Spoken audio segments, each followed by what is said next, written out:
Story 1. A coworker accused me of sabotaging and backstabbing her because my name appeared before hers in a Microsoft PowerPoint presentation we both contributed to. Story 2.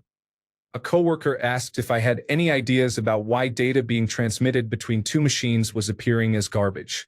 I asked if he had an endianness problem, reminding him that one machine used little endian and the other used big endian. My coworker came back a few minutes later and said, "That was it. It was an endianness problem. We were both in front of human resources before the day was over. Human resources did not believe it was a technical term. I had to spell it and have them type it into Google to prove it was not the word they thought we said and that we were not talking about little Indians causing problems. We had a pretty good idea who complained, so we made it a point to start talking about machine networking whenever they were around." Story 3. I was taking 5-minute coffee breaks, and colleagues taking 15-minute breaks felt bad. So I was asked to take longer breaks to avoid hurting team morale. Story 4. I was written up at Kmart for making a bowl out of duct tape, so now I eat cereal in the photo lab. Story 5. I worked as a grocery store cashier. The dress code required the company shirt with gray, black, or tan pants. No jeans were allowed. I had 2 pairs of corduroy pants I rotated.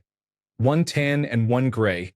One day I was called into human resources because loss prevention had been watching me on the cameras and reported that I was wearing jeans. While I stood in the office being written up, we all looked down at my gray corduroy pants, which were obviously not jeans. There was an awkward silence, and then human resources said they looked too much like jeans and told me not to wear them anymore. I was written up and told I could not wear something that was approved by the company dress code because loss prevention thought my gray pants looked like jeans on their poor cameras. Story 6. I lost 3 days of work because my wife had a miscarriage and I was dealing with that. Human resources gave me a written warning for calling out of work. My manager looked at it and ripped it in half. Story 7. Someone asked me if I had a problem with her. So I answered honestly and said I did not like her. Human resources struggled not to giggle during the meeting, and I received a warning. Story 8. They would not say who, but a 64-year-old coworker complained that the outline of my underwear was visible through my skirt. Story 9. A coworker was mad that I said they didn't need to bake a cake for my birthday, or even a pie. They bitterly spat just before. Story 10. I was called in and told to spend more time on the production floor and less time in the office. 2 weeks later, I was called back and told that the team thought I was monitoring them too closely and to give them more space. This cycle repeated for 4 months until the inevitable happened. Story 11. Getting a driver to do her job. I was her boss. She quit, then tried to come back and wondered why I had no interest in rehiring her. Story 12. The first and only time I was called in, a coworker thought I was hitting on her. I definitely was not interested in her. A few weeks later, I learned she was fired for making out with a patient. Story 13. I'm answering for my wife because this story is great. We had a baby, and my wife was pumping milk at work. She kept the milk in bottles in an opaque lunch bag stored in the break room refrigerator. She was called into the human resources office because someone complained about the milk being there. First, someone had to go through her things to find it. Second, the complainant was very strange because he said that knowing the milk was there made him think of breasts. Somehow that was a problem for him. The human resources representative told my wife she needed to start pumping in the bathroom and was not allowed to keep the milk in the refrigerator. My wife refused, saying, "How would you like to have your meal come from the bathroom?" Human resources escalated the issue. My wife is intelligent and knew the law was on her side. She cited recent laws stating she was entitled to a private room for pumping. This happened during National Breastfeeding Month, which her company was supposedly observing. She pointed out how embarrassing it would be for the company to have such poor judgment become public, especially as a contractor for large government programs. It also helped that my wife worked directly with one of the colonels who ran the facility. Long story short, the human resources representative was almost fired, but another colonel stepped in and saved her job. She was told never to do that again and was required to take sensitivity training. My wife and the other pumping mothers received a private room with a dedicated refrigerator. Story 14. The owner's daughter was a real piece of work. I shared a cubicle with her assistant. The daughter walked by while I was chatting with the assistant, and I offered the usual greeting. Good morning. How was your weekend? Later that afternoon, I was called into human resources about it. They told me I was not to talk to her at all. The vice president of human resources tried to keep a straight face, but I could tell she thought it was ridiculous. Story 15. I wrote a brief memo on how to hook up some equipment and referred to the connectors on the cable as male and female. Someone found it sexist. Story 16. I went next door to the grocery store on my unpaid lunch break to get food. Story 17. I was a manager years ago of a team. One of my employees told me she was pregnant and needed accommodations. I arranged accommodations and assigned someone to lift boxes for her, without explaining why, only telling the team they would need to help her move boxes if necessary for her work. I informed human resources. They called her in, congratulated her on the pregnancy, and talked about how great it is to be a mother. She was mortified and complained to the chief executive officer. Human Resources decided to write me up and issue a final termination for allegedly ruining her trust and violating the Health Insurance Portability and Accountability Act by telling them she was pregnant and needed accommodations. I had 2 weeks to train my replacement. The chief executive officer was furious when he found out what Human Resources had done to me. Story 18. I was going through a really rough time in my life and had lost a lot of weight. One of my coworkers said, "You look like you just got out of a concentration camp." That offended a Jewish coworker who was nearby. I was reported to Human Resources because someone insulted me. Story 19. A supervisor in a different department called me the F-slur, and Human Resources sat me down. Essentially, all they asked was why I was offended. I found it abhorrent that I had to tell my employer what my sexuality is. I ended up being fired months later. The manager who called me that kept his job. Dealerships suck. Story 20. I was using my phone in front of a manager. I pulled it out, said aloud that there was no clock in the room and that it was about 9:15, and then put my phone back in my pocket. Story 21. Working at PetSmart in high school, I was cleaning one of the tanks, which contained a rosy boa about 15 inches long. I let the boa drape over my shoulders while I cleaned its tank, with cleaning supplies spread several feet around me. A heavy-set older woman came in, walked down the main aisle, saw me from about 30 to 40 feet away, and performed an exaggerated fainting routine, claiming she was traumatized by seeing the snake outside its tank. She even called emergency medical services, who told her she was fine. I was just finishing up, so the boa was back in its tank in less than a minute after her fainting, and the next 15 minutes of her performance occurred after the snake was secured. About 18 hours later, I was called into the manager's office and told that corporate planned to settle for several $1,000s and that I would be held fully responsible, with the amount deducted from my paychecks. I asked for that in writing so my father, who was an attorney, could review it. The manager said he needed approval and then informed me that because I was not cooperating, my shifts would be reduced to 1 4-hour shift per week for the foreseeable future. I quit a week later. I later learned this was constructive dismissal, which is illegal. On my last day, I saw the same woman in the store in the manager's office. I suspect the whole incident was a grift. Story 22. We followed hospital policy. They became angry and tried to make me the scapegoat until I pulled their manual and showed what they expect us to do in that exact situation. My boss received a formal review, and I received a 30-minute lecture saying I had done the right thing but should not do it again, while also being told not to allow the policy to be broken. So I handed in my 2-week notice and left that job. Story 23. I was leading a quality control team. Human Resources called and said Jack claimed I called him dumb. I said I did not and offered to send the email chain. The email I had forwarded from Jack read, "I am not getting this process. Can you explain it like I am 5? I told Human Resources that he had asked me to explain it as if he were 5, so I simplified the process heavily as he requested. Story 24. I cut my finger with a pair of scissors while opening a bag of loose tea. I know. I was bleeding profusely. The local hospital was a short drive, so I went, leaving my desk looking like a scene from a crime scene investigation. It turned out that because I was at my desk, the injury was covered by workers' compensation. Who knew? Certainly not me. On the way out the door after getting stitched up, the nurse gave me a form to give to my employer. When I got back, I put it in an envelope and dropped it on the human resources representative's desk because he was not in. Later that day, I received a call from the human resources representative asking me to come to his office. He was there with my boss and proceeded to tell me that I should have alerted him before I left to go to the emergency room. My boss stood there nodding solemnly. After the human resources meeting, as we walked back, my boss told me to ignore that person. He said he had seen the scene after I left, that I had done the right thing, and that if he had known, he would have driven me himself. Story 25. I was called in because a coworker in a completely different area of our complex keeps seeing my dating profile on an app. We never matched, but she thought it was inappropriate that a senior-level employee would constantly show up in her list of prospective matches. I had to explain to human resources how the app works. Story 26. I was criticized for trying, as a union representative, to help a coworker determine whether they needed to take a certification test. You think you're helpful, but you're not. Supposedly, I made them cry because they didn't want to think about it. Story 27.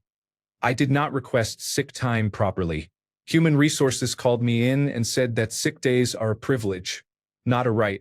I was told I am required to say, "May I please," instead of simply telling the boss I am sick and staying home.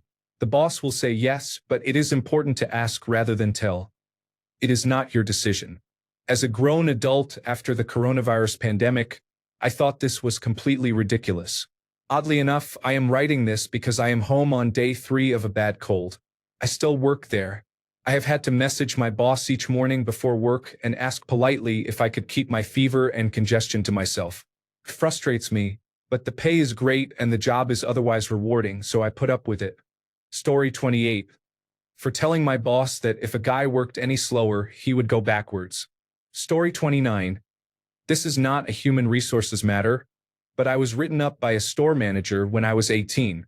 We were doing inventory and a coworker tapped my butt with a clipboard as she walked by. Without skipping a beat, I spun around and tapped her butt back with my clipboard. To be clear, she was not a random coworker. We were work friends with an established relationship. The store manager saw it, pulled me into his office, and lectured me, saying it was sexual assault and unacceptable. When I said she had done the same and that he had seen it, he said it was not the same thing. I asked if I could apologize to her, and I really meant it, but he not only said no, he also told me I could not talk to her about the incident or tell her I had been written up. If he found out I did, he said he would write me up again and might fire me. That's when I learned about double standards. Story 30. My boss's boss apparently passed me in the hallway and said hello, but I did not respond because I did not notice. They did not believe me and I was reprimanded for being rude. Story 31. I was accused of sexual harassment while I was off work for a 3-day stretch. I was asked why I was not on the cameras that day. When I showed them the paperwork for my hospital stay on the day in question, their faces were priceless. Story 32. For a couple of years, seasonally, as a teen I worked the accounting room in my hometown Walmart. I covered winter breaks for the career accountant while school was out for me.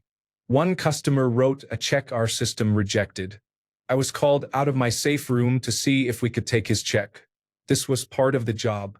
The process involved a few steps, including sitting on hold, that caused me to overlap into my scheduled break. I was called into Human Resources and found my very young manager in tears. Human Resources was there to coach her on coaching me. I was written up for violating break policy. I spent the entire time consoling her in front of Human Resources and reminding her I do not care about my career at Walmart. I was only there because I did not get an internship. Blacklist me for all I care. I did not mince words. I said I would absolutely continue to process checks in a way that would not inconvenience the customer, even if that included violating labor laws. If they wanted to avoid violating labor laws, hire more people who can count. If they were not hiring more people, then they were not firing me. Business would grind to a stop in 4 hours if they did. I was right. They did nothing and had the gall to approach me at the end of my seasonal employment to ask me to give up on school and aspire to be a Walmart general manager. It was a depressing place, and then I went to work for Sears Auto, which was somehow more depressing. Stay in school, folks. Story 33. I was called into human resources many times because our new supervisor was a paranoid weirdo who involved me in his conspiracy delusions. He alleged I was hacking his bank account and stealing his money, that I sabotaged and disabled his car, that I hacked his company email and deleted messages, that I created a bioweapon in my basement and infected him, and that I was part of a witchcraft cabal putting curses on him. None of it was true. He fell for internet scams, never kept up with maintenance on his car, kept clicking select all and hitting delete, did not believe in vaccines, flu shots, or medical science, and I did not even have a basement. Even human resources was getting tired of his nonsense, but they were still required to look into every allegation, no matter how absurd. Story 34. I was brought in and told someone had made a complaint about me, but they would not provide any details. I was specifically told not to retaliate. A couple of months later, I was called in again and reminded not to retaliate. I explained that I had never been given the details of the original complaint, including the identity of the complainant, so it was impossible for me to retaliate. I was also told to stop talking about mental health so much. I reminded Human Resources that I was officially a mental health advocate and had been promoted as such. Story 35. They did not like that I wore t-shirts when I worked on weekends. I was a salaried employee and did not get paid overtime for weekend work. The air conditioning was off on Saturdays because the building was a Monday through Friday office. Story 36. I was called into Human Resources for laughing too loudly. A woman on my floor wanted an office, so she targeted people who had offices and filed noise complaints, hoping Human Resources would move her in because she was sensitive to noise. I asked, "Am I in trouble for laughing too loudly?" The woman clearly knew what was happening but played along. She said yes and suggested I try to tone it down.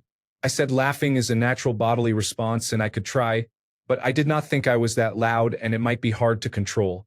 She said, "When you think something funny is about to happen, close your door." Story 37. I work on a livery yard where horses live.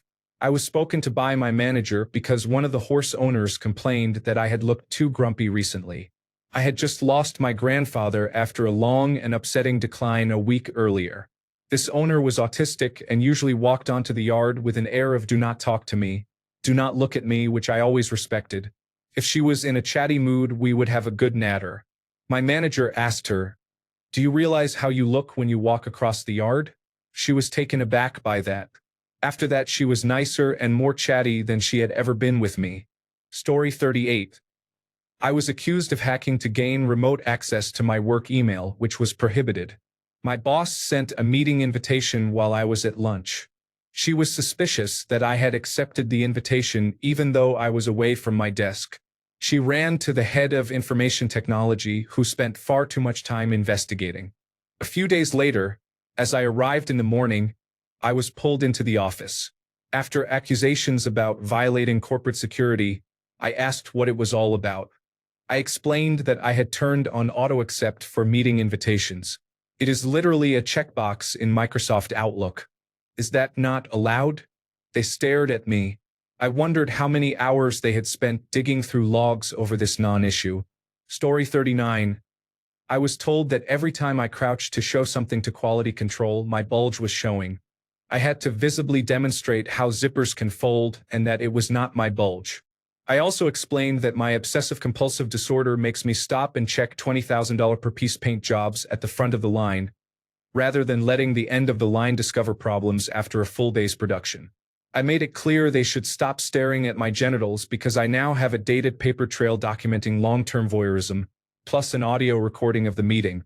Sometime later, the company attempted wage theft by trying to have employees re-sign their contracts for 25 cents less without informing them. It was not a great place to work. Story 40.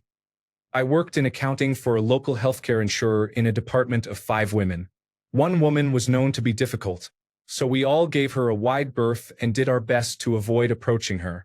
She dusted her desk 4 times a day, referred to herself in the third person, and before she left each night, she folded her sweater and sealed it in a plastic bag. The bag was then locked in her overhead cabinet with tape because she insisted people were touching her things. We saw these acts day in and day out. She had a carved wooden apple on her desk next to her radio. One Monday she came in and insisted someone had changed her radio station and scratched her wooden apple. We thought overnight cleaning staff were using her radio. We were unsure about the apple. She would not drop this with human resources, and we were each questioned individually, then together, and then required to watch a video about working well with others. We then had another meeting about the goddamn wooden apple, and everyone was again questioned as a group. An entire week of this nonsense. What the actual fuck? Take the goddamn thing home and do some actual work already. Story 41. Two incidents come to mind. A coworker insisted that red Ethernet cables were better and faster than other cables and filed a complaint with human resources when I did not have my technician swap her yellow patch cable for a red one. A temporary worker came to the open office while extremely ill, hacking, sneezing, and coughing without using a tissue or covering her mouth. Mucus and aerosol droplets were landing on the people around her. The woman sitting in front of her was upset when material landed on the back of her neck. When I gently suggested that the temporary worker either go home or practice better hygiene, human resources called me in because the temporary worker complained that I was being mean. Story 42. I asked my manager not to message me after work hours. Story 43. Two of my colleagues yelled at each other during a meeting, and I had to prepare an official statement confirming the incident. Story 44. Summary. I had a terrible boss who did not like me and pushed me out. I was put on a performance improvement plan with human resources involved, despite not being given a real chance to succeed. I worked in sales. I was told to be patient because it would take time to build my client base. I did not do myself any favors by taking on some difficult clients who never wanted to buy our products. I was naive, but I persevered. My boss sometimes joined sales, calls to help and offer pointers, and would tell me I did well. For sales goals, corporate set the targets and our boss lowered them for us, saying corporate's numbers were unrealistic and he would handle the blowback. He gave us what he called realistic goals. Unfortunately, my boss made a deal with a third-party vendor. The vendor lied about relationships with our clients when we divided accounts. 2/3 of my accounts went to the vendor.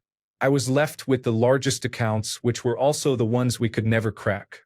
During that time, some former customers emailed me begging to be taken back. I passed them to my boss, but the deal was already done. Too bad. Then my boss quit to move back home to another state. He was replaced by a woman who had gone through the corporate management program and was very much a corporate type. For some reason, she did not like me. Even my coworkers asked what I had done to her. I had no idea. She put me on a performance improvement plan. I sat through meetings with her and human resources about my performance. I explained that most of my accounts had been taken away and I was left with accounts we had not made headway on for years. My boss said she was not aware of that. I did win a few jobs, but she said those wins did not count. She was difficult to deal with. It was clear I would not get anywhere with her. So I started looking for another job. During that time, the only other person who did my job quit to work for a competitor. A week later, I quit to return to design. When I told my boss, she said, "I think that will be great for you." About 2 years later, I was asked to attend a meeting with a sales representative who was trying to get into our specifications. I was a senior engineer and had a little pull. When I arrived in the conference room, I saw my former boss and a young salesperson sitting there. I said loudly, "No, I'm good. We do not need to meet with them," and walked away. She definitely heard me. That felt good. Story 45. I worked with a coworker who frightened me. At the time, I was seriously scared for my life. I thought it could become a workplace violence episode on Dateline. We had a company vehicle, and on the key set was a device that opened one building instead of using a key box. The owners gave it to me to use. She accused me of tracking her movements on my day off when she used the shared vehicle. She said it was a global positioning system tracker like an Apple AirTag, but those did not exist at the time. This was decades ago. Human resources advised her to remove it from the keychain on my days off. She got into a car accident and accused me of hiring someone to follow her and crash into her. Human resources had no answers. She came to work very tired and disheveled and told Human Resources that she had to stay up all night watching the sliding glass doors of her balcony on the second floor because I was on the roof trying to break into her apartment. Human Resources made her see a mental health professional but could not tell me anything. They confirmed she was on medication but said they could not take action because she always showed up to work and performed satisfactorily. She carried her purse and guarded it. Most of us left our purses under the desk. She kept hers with her at all times. I warned Human Resources it might contain a weapon, but they could not search without cause. I eventually left and moved to a different building. I could not handle why she was fixated on me. Story 46. I said the phrase name brand GoGurt to another staff member on a field trip. Story 47. One of my coworkers accused me of wearing a hat with a gang-affiliated logo during our online team meeting and said I might be part of a gang. It was a Montreal Canadiens hat. Story 48. I used to assist clients with account problems when they came in. I was not allowed to speak to them in the lobby because it was a public area, and I could not bring them to my desk because other client information might be visible. I was required to take them to the conference room, but there was no computer there, so I had to return to my desk to get a printout of their account information and print it on the department-wide printer at the end of the hall, then walk back to the conference room to speak to the client. That was the background. I was sick of this nonsense, but I did the time-wasting tasks they asked. A woman came in with many questions. She had filed for bankruptcy, so her account was complicated. I asked her to wait while I fetched printouts of her account information. The conference room was occupied. I hoped it would be vacant by the time I returned, but it was not. I asked her to follow me to the lunchroom, but employees were on break and noisy. I led her to the training room, which was locked. I checked whether the chief operating officer, the human resources manager, or the senior assistant manager had a key, but no one was in their office. After taking her all over the office, I finally sat her at a small table opposite the training room. I was pleased to have solved the problem. I spent about half an hour explaining everything and showed her the way out. The next day, I was called in and reprimanded for sitting at the table outside the company owner's office because it was noisy and disturbed him. I could not win with those people and walked off the job about a year later. Story 49. I was told I could not have a miniature figure of Buddy Christ from the movie Dogma on my desk. They asked me to remove it because some people found it offensive. I said, then I want everyone to remove photos of their families and significant others from their desks and computer backgrounds. As a childless gay person who will likely never be in a relationship, that deeply offends me. They made everyone remove those as well. Story 50. I worked on a trading desk 25 years ago. We ordered burritos for lunch. I said make mine a wetback. I was called in and reprimanded for derogatory comments. I walked to my desk and pulled out the menu. It said in big bold letters, make it a wetback, covered in sauce, for an extra $2. Shortest human resources meeting ever. Story 51. I borrowed a book with a floral cover and left it on the corner of my desk to take home. It was erotic fiction, and someone complained. The funny part is that you would have to know what it was from a cover that only showed flowers and no title, so the person who complained must have read it or at least started it. Story 52. This was around 2015 or 2016. I joked about putting in $10 per hour of effort for jobs that pay $10 per hour, which was apparently $1 per hour more than a coworker was making. He complained to Human Resources that I was making more money, and they called me in. It went like this. Human Resources. A coworker told us you joked about your pay and is upset because he is paid less. Me. I did not set his hourly rate, so I do not know how to help with that. Human Resources. We are not going to tell you not to discuss what you make. Me, right, because that would be against the law. Silent stare off. Human Resources. Okay, you can go back to the floor now. Story 53. I haven't been in many Human Resources meetings. A big boss at a job I knew well and had a good relationship with would, from time to time, email and say, can you meet in my office sometime this week for 30 minutes? It always used to freak me out. I later found out he did this to many people and did not realize how stressed we all were. One time he wanted My input on a thorny human resources situation that I was connected to and had been copied on in emails involving two of his direct reports who both worked with me. It was not silly and I hope I helped, but I felt foolish worrying about it afterwards. It was definitely related to human resources, but not about me. I'll tell you about the opposite. A human resources meeting I knew was coming that, for some reason, never took place. I used to travel a fair amount for an old job, and I was driving to a hotel on a Sunday for a Monday customer site visit in another state in a rental car. Someone cut me off on the highway, I spun, hit the Jersey barriers, and they drove off.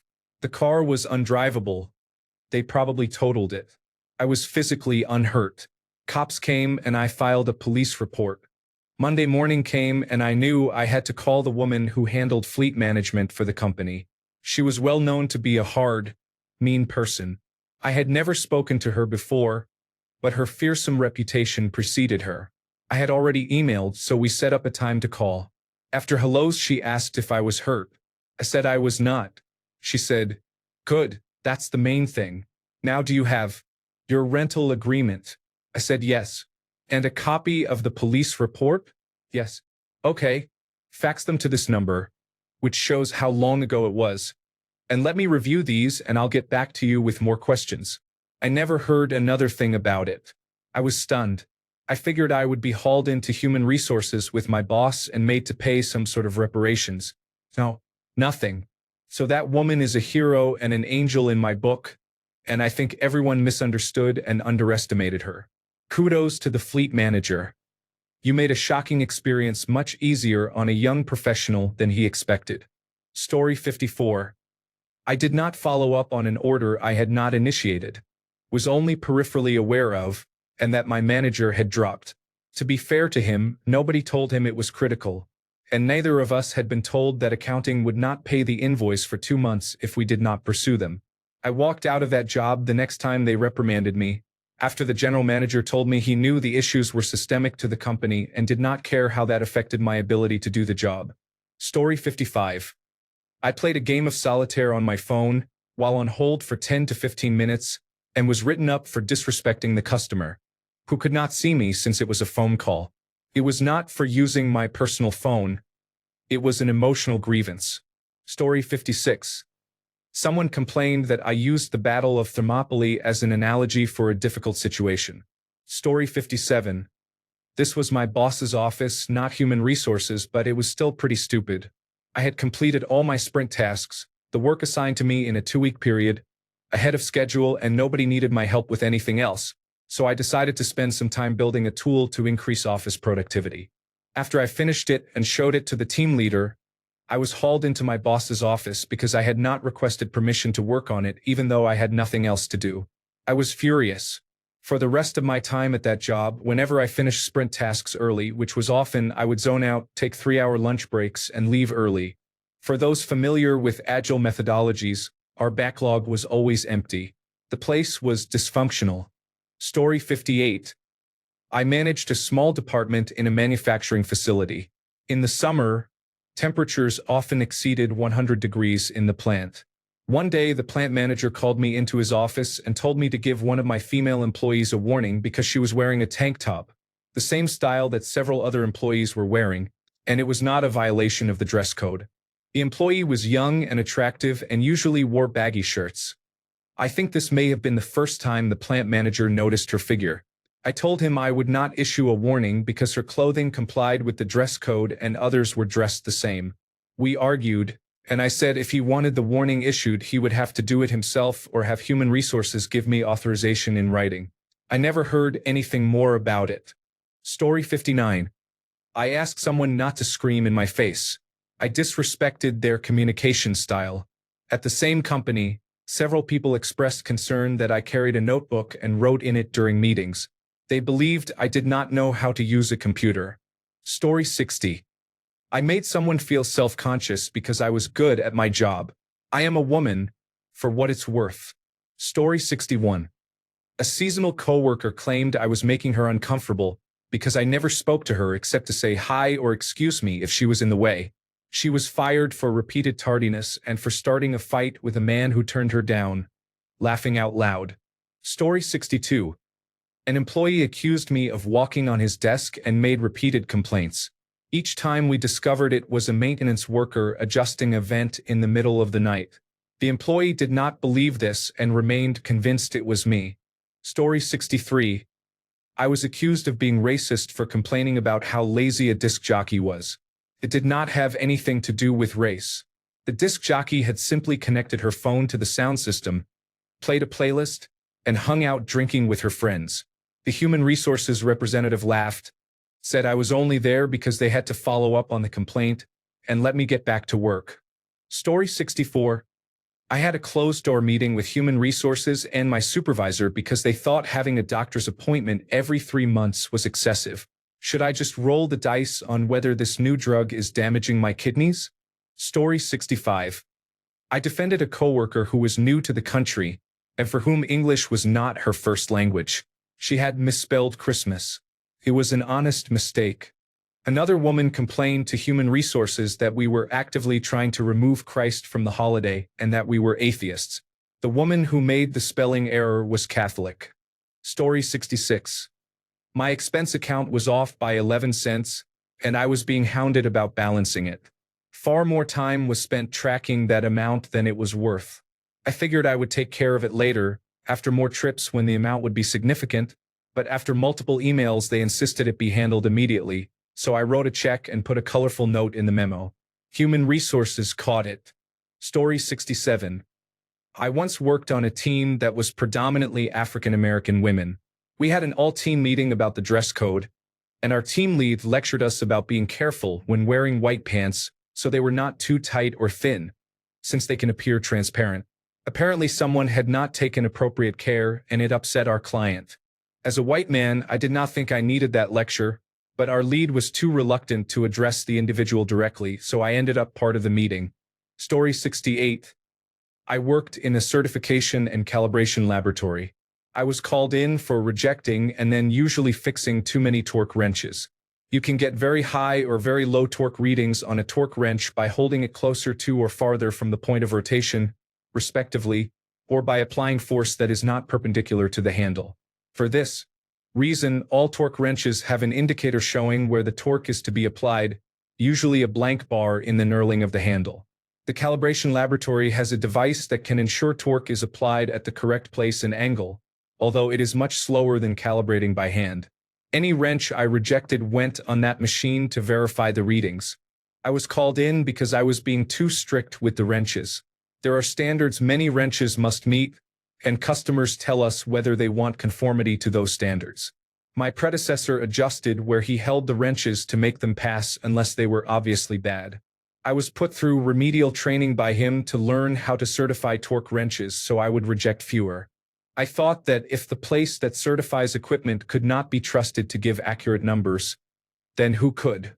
Eventually the training did not stick, and I was fired the day after my birthday, the Friday before the month ended and my insurance was due to end the following Monday. I had a pregnant wife and a toddler. I could not bring myself to lie the way they wanted me to. Story 69.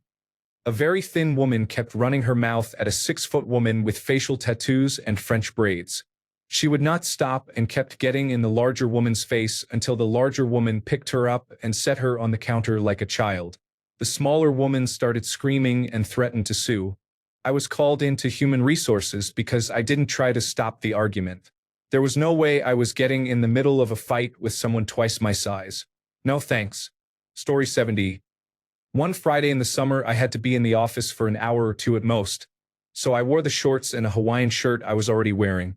I arrived, went to my office, closed the door, completed my work, and left. I did not see a single person, other than the security guard. My supervisor emailed me the same day saying my outfit was not acceptable and attached the dress code. I understand there is a dress code, but I was not in court and I was not interacting with the public. Also, who even saw me? I work a hybrid schedule, so when I am working from home, I simply throw a cardigan over whatever I am wearing, which is usually a tank top and pajama shorts. If I am doing my job well, please leave me alone. Story 71. I witnessed a coworker tell another, I do not care if there is a potted plant growing out of it. Keep your goddamn greasy hands off my coffee maker. Then the conversation became racial. Story 72. As a manager, I was called in because an employee complained that I did not hire them for an open position. The employee had not applied for the job and was not qualified to fill it. Story 73. I was called in for violating the Health Insurance Portability and Accountability Act. I was a software development engineer in test working on medical software. In one of my reports, I stated that the instructions for a medical device were wrong and that following them could lead to deaths.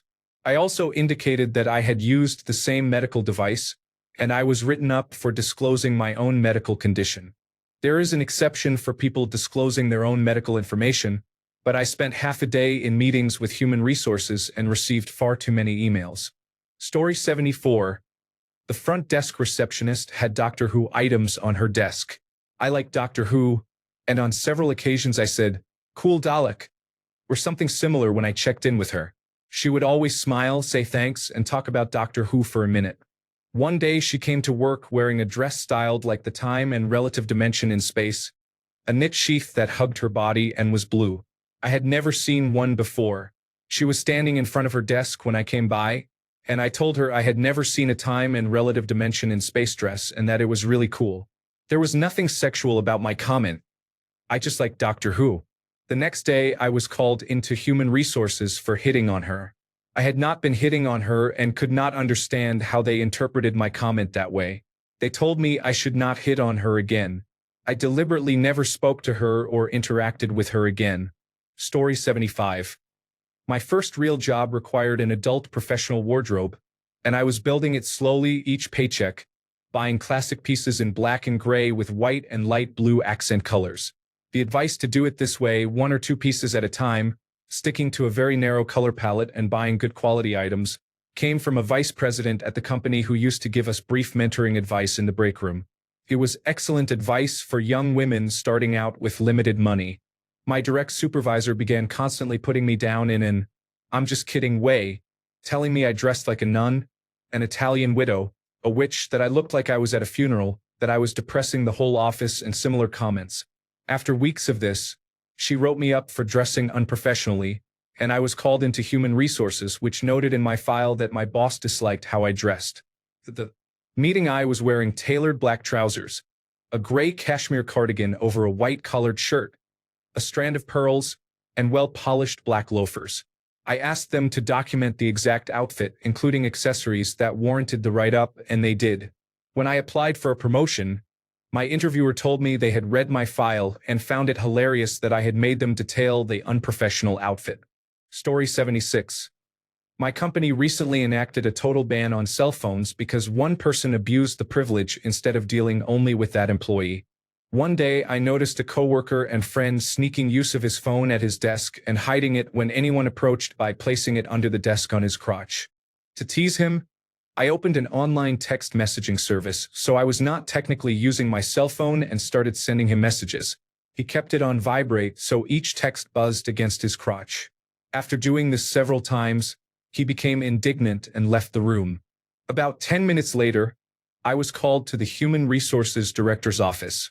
I went in and she was glaring at me, with the coworker I had been texting sitting across from her and looking down at his feet. "There has been a sexual harassment complaint made about you," she said. I began to panic and stammer while trying to explain, but before I could get more than a few words out, they both began laughing. They thought my prank was funny and decided to scare me. Mission accomplished. Story 77. A coworker had a phobia of vomiting. If I made the slightest vomit cue, for example saying "hop" and putting a finger to my closed lips, she would freak out. One afternoon, I had a burrito for lunch and got the hiccups. Every time I hiccuped, she yelped. I apologized and explained I was not trying to annoy her. I actually had the hiccups and could not control them. I tried to stop them, holding my breath and sipping water. The boss and I were getting giggly because it was absurd. After about 15 minutes, she stormed out of the office. The boss's phone rang. After a few brief words, he said, "Seriously? Okay, I'll send him down," and hung up. "Sorry, you have to go to Janine's office. I think Sam just went to complain to her. I was written up for bullying." Even Janine from Human Resources said it was a massive waste of her time and told me to stop teasing Sam. Officially, I said I had stopped and explained that jalapenos had given me the hiccups. She told me to sign and said she had notified me. Story 78. I did not participate in a group discussion of the results of a personality trait survey. The survey and discussion were irrelevant and a complete waste of time. I am fully aware of my own personality and do not care about the personalities of my coworkers. Story 79. I told the other new or recent hires that the Myers-Briggs type indicator was nonsense after we were forced to attend a training session on it. I did not simply spew random condemnation. I explained patiently to those who asked and convinced the global head of human resources that there were newer, more credible systems. He said he would like to learn more from me when he next visited my city, but he never followed up. They did not care. It was just a performance to convince the owners that their human resources executives were adding value in a trendy way. Story 80. Human Resources called me in because I was purportedly taking extra time for lunch every day, which I was. My boss had told me I could roll one of my other breaks into a longer lunch since I was not taking the breaks and it was a problem. Human Resources still yelled at me because the time tracking system did not know that, and I had to bite my tongue because an office full of supposed professionals using a time punch system was downright insulting. I asked for my punch data and promptly received an Excel spreadsheet showing that, based on the agreement with my boss, the company had shorted me several dozen hours of pay over several months, while Human Resources watched me supposedly violate policy and did nothing about it. Thanks a bunch for sticking around till the end of the video. Remember to subscribe, and until next time, stay awesome and goodbye.